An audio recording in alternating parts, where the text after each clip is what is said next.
Stephen's done an incredible job of just organising it all. He's incredibly organised. Like, compared to like other people who made video, I mean that's the reason that video before took 46 hours to make, because they weren't organised.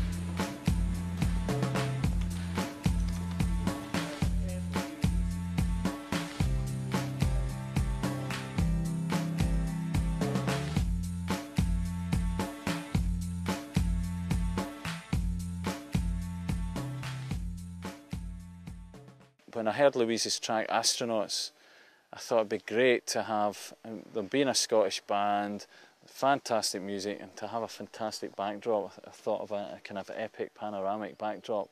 But it's the pace of the song. It builds up and builds up, but it's a very kind of slow-moving song, and we needed a slow-moving piece of imagery for the video, you know, and this worked superbly with the pace of the song. The astronaut outfit came from the Planetary Society in Birmingham. I personally wouldn't have gone ahead with the video unless we had an authentic astronaut outfit to use, because anything less, it would have looked really naff. That outfit was instrumental in the authenticity of the final look of the video. It looks absolutely perfect. I've always found the granny mobiles humorous. I think it panders to a lot of people's ailments. A lot of people need those buggies. Do it away. There's a kind of understated humour about it. When people see it on the street, they're like, what's going on there? You know, it's one of those images that people go, what? It's like a double take, you know. Stephen just approached us with this idea, and we were really, really into the idea because we work a lot with a theatre company called Mischief Labat, and they do kind of like trigger-happy TV stuff, you know, just surrealist theatre. And this idea really appealed to us because of the idea of the astronaut, you know, just going about all these different landscapes throughout Scotland.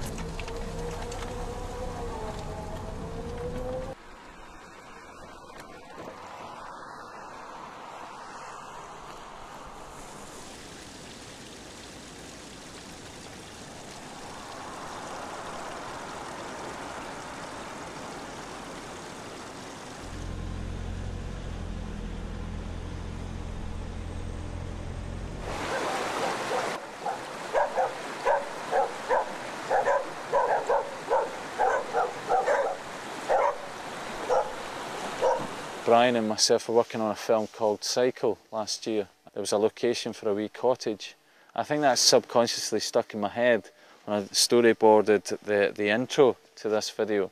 We had to introduce the astronaut in some way before the track started, and the best way to do that I thought would have him coming out of Button Bay in a cottage and hit the tape recorder and then get into his buggy and trundle off. I found that quite funny. I love the fact that the storyboard reflects accurately the video.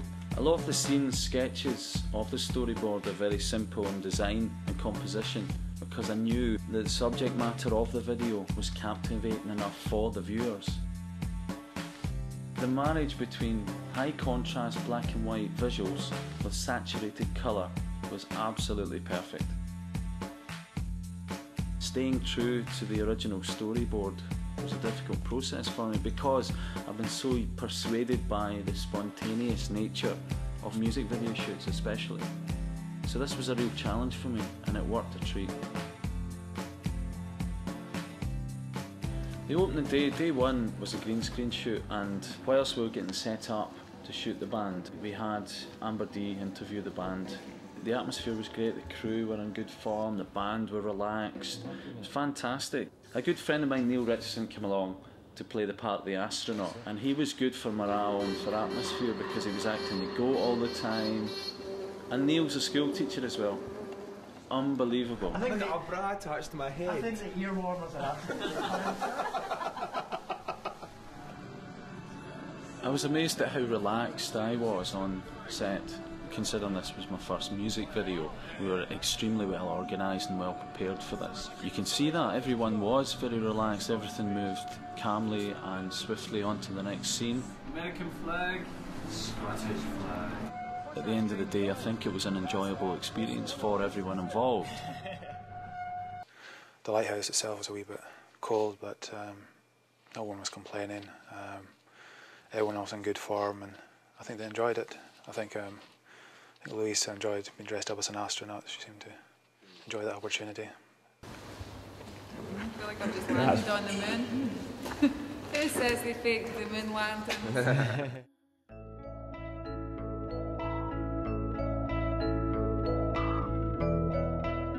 I think my favourite tune is The World's Upside Down, the last track on the album. I think that's my favourite one.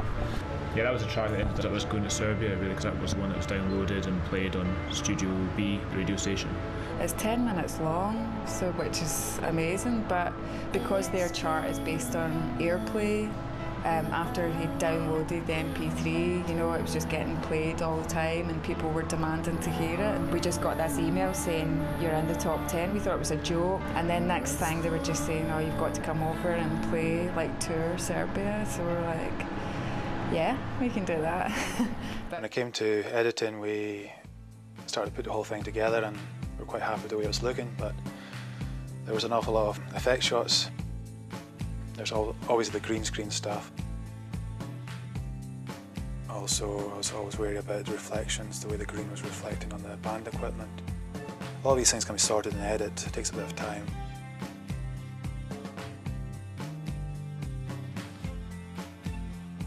The top hats of the drum kit, they were the biggest problem, I think. There's not much we could do about it. I mean, working with green screen, you're always going to have problems. There's various things I would have liked to have tried, but we just didn't have the time, so we just had to go with it. On top of that, we had to paint in the red of the buggy and the blue of the Scotland flag on all the black and white shots. So it was a lot of work, a lot of time-consuming work. We were using Final Cut Pro, which is a fantastic application, but I think we were taking it to its limits in terms of green screen work and matte effects. I've learned that Final Cut can handle it quite well, but I think maybe there's other applications I'd like to use that we just can't afford at this stage. But I'm happy with the results. It's just a lot of time and effort.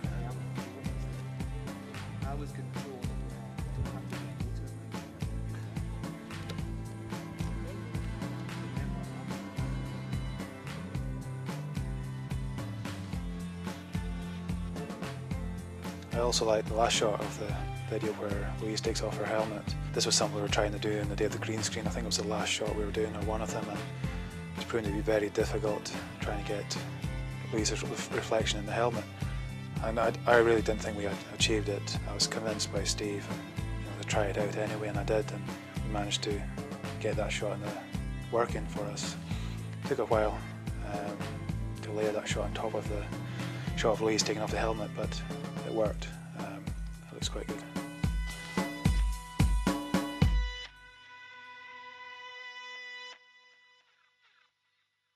I think we've been blessed, absolutely, with the weather. The weather's been incredible. We've had little gaps in the rain, we've had sun come out at certain points when the skyline's been all grey and dark. It kind of made it for an interesting landscape, interesting sky, because the sun kept peeking out now and again, so we've got interesting colours going on. It's almost looked angelic. For instance, on Skye, the Coolins, we shot down in the valley, or the glen there. We got this excellent break in the weather, and we even got a rainbow in shot as well, so it all looks really good. We've just taken a gamble and it's worked out, it's paid off. Here we are, day 9, shoot. We're meant to be filming today, some pickups for the astronaut, and it's not happening. There's absolutely no way any of us are going anywhere. Look! The boy's just been out in his Land Rover, and the bottom of his Land Rover is skimming along the road. It's deeper out on the road there than it is here. The people we've met as well, for instance, Ballachulish bridge scene, it was a bit dangerous to shoot because we didn't have police support at that point. We were in two minds whether to shoot it. And these two women turned up in a Volvo, and then they offered to hold up the traffic on the other side of the bridge, which was absolutely perfect. And if it wasn't for their generosity, I don't think we would have got that shot. We actually went up to the Isle of Skye. Calmac ferries let us on the ferry up there across to Rassie, and we're going back and forth on that, and we had the West Highland Free Press there to cover that. We went to the Clyde Tunnel after the green screen shoot, which was very tough. I think we were all on our last legs, but we all wanted to do it. Plus, it was it's a real experience shooting in the Clyde Tunnel.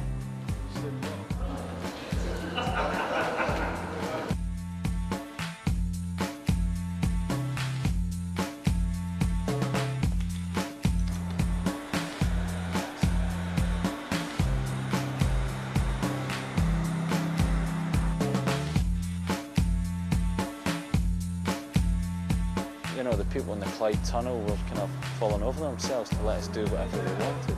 All right, Brian, when you're ready. You get the reflection.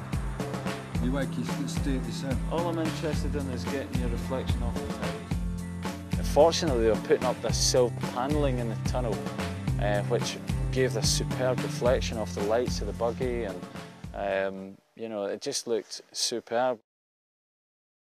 The kids are actually my own, Iona and Maddie, and a friend of ours, a wee girl called Alice. We planned on having the three of them, and I was really concerned about that because, first of all, they were my kids, and I didn't know how they were going to look. I'd storyboarded certain images of the kids pegging it, kind of cartoon style, after the astronaut, and it was cartoon style, you know, especially wee Maddie at the back there. But they were fine, they were absolutely fine. When the astronaut goes by, you start chasing him, okay? And action! Go chase him, chase him!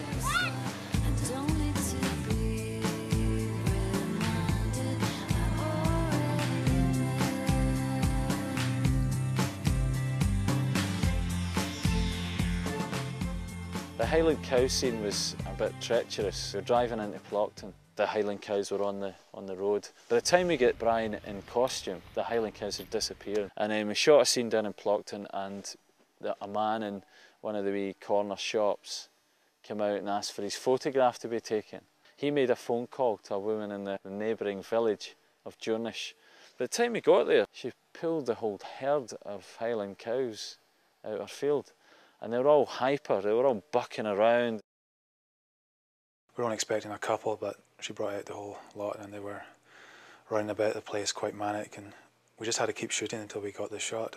Whenever the astronaut would move, they'd lift their head out of shot, and one of them had a gammy leg and tried to kick us. So when I was filming, it was difficult. I had to have peripheral vision. I was thinking of my own safety as well as Houston's. It was quite hairy at one point, hairy. Yeah. That was tough, man. I was too aware of the other cows around me, you know, with horns. I didn't want to get knocked into the river. I was absolutely gobsmacked one morning when I was watching MTV, and I realised that Jamiroquai's Runaway was very, very similar to astronauts. I couldn't believe it. For me, the idea for astronauts was quite original. To take the astronaut outfit, to have somebody in that and be on a granny mobile or a scooter mat buggy, that hadn't been seen before. By placing this subject in epic landscapes, you had a surreal and charming image. We uploaded Astronauts in May 2006 to YouTube, and Jamiroquai's Runaway was shot on the 1st of September 2006. So anyone who had a chance to view YouTube and allegedly rip off ideas or take ideas had 4 months to do that. It was when I was approached by 2 tabloids who were wanting to dish the dirt on Jamiroquai, and pressure from friends, family and colleagues to do something about this. And that prompted me to approach Sony BMG and speak to his lawyers. And they weren't having any of it. Even though I didn't really ask for money, I was asking for the opportunity to direct one of his next videos. I suppose I feel Astronauts has been devalued because people now say, oh, that looks like Jamiroquai's video. And that's certainly not the case. I think everyone who's worked on this has been absolutely superb. Brian Smith, who I worked with on a film, he's been superb. Actually, you know, just being there anticipating, you know, what we need next. Houston Murray has been great at taking some of the burden off me as far as co-producing it.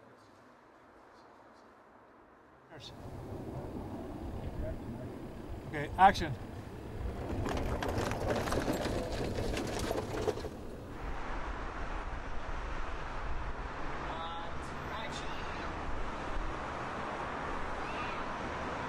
A lot of people at Amberdee came down to interview the band, and we had Claire Mackay helping out, and Neil Richardson being the astronaut, along with Will Nettleton.